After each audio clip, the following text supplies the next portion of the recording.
Today's episode is brought to you by Bush's Fresh Food Market. Calling all foodies, Bush's is hiring. Are you passionate about food, looking for growth, development, and excellent wages? Come grow with Bush's and apply online at bushes.com/join our team.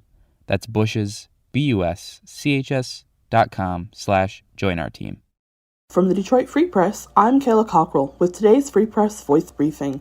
It's Monday, December 12th, 2022. A man exonerated of starting a Pontiac house fire that killed 4 people is now suing and said any money he receives won't change what he missed during the decades he spent locked up. Anthony Kiles filed a federal lawsuit last week against people involved in his case and another against the state of Michigan and the Michigan Court of Claims. In 1997, an Oakland County jury heard Kiles started the fire by throwing a Molotov cocktail at the house.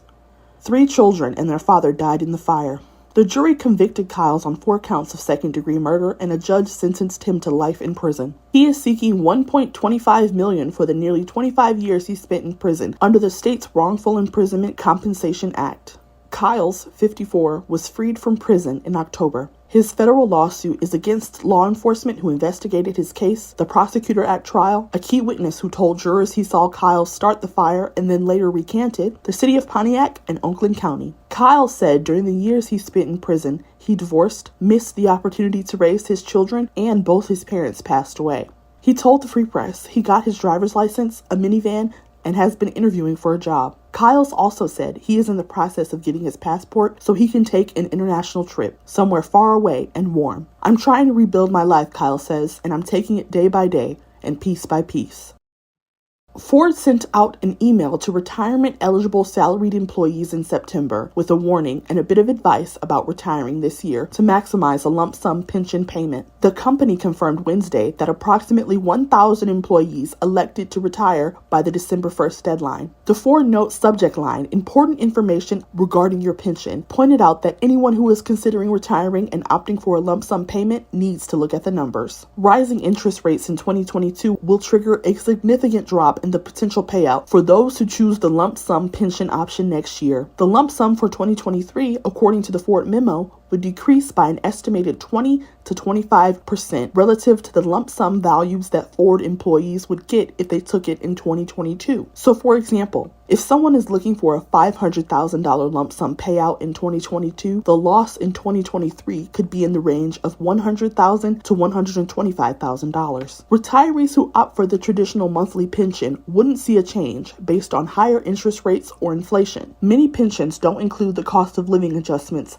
that would boost a monthly pension check based on inflation, like Social Security does. Choosing a lump sum payout is an option, but not a requirement. CEO Jim Farley has indicated that additional job cuts may be on the horizon in an attempt to be more competitive on the cost of operating at the company. I'm Adrienne Roberts reporting for the Detroit Free Press. Inflation remains high. Supply chain disruptions are still common. The war in Ukraine continues, and big companies like Amazon and Facebook parent Meta are laying off workers. These dynamics, among others, are creating some apprehension about the labor market heading into 2023. However, Michigan workforce development and business leaders say they're optimistic about the prospects for job seekers. And that's because economic uncertainty hasn't really stopped their hiring, and it hasn't stopped the demand for talent. There were more than 227,000 online job advertisements in Michigan in September. Now, that number has been gradually declining in 2022, but it's still more than the 205,000 online job ads posted in January. And meanwhile, there are fewer unemployed workers in Michigan than there are online job advertisements. I'm Kirkland Crawford with the Free Press Sports Department recapping another Lions win. That's right. The Detroit Lions have now won 5 of their last 6 after Sunday's 34-23 win over the division-leading Vikings at Ford Field. Jared Goff threw 3 touchdown passes and was not sacked once. And the Lions held star running back Dalvin Cook to just 23 yards rushing.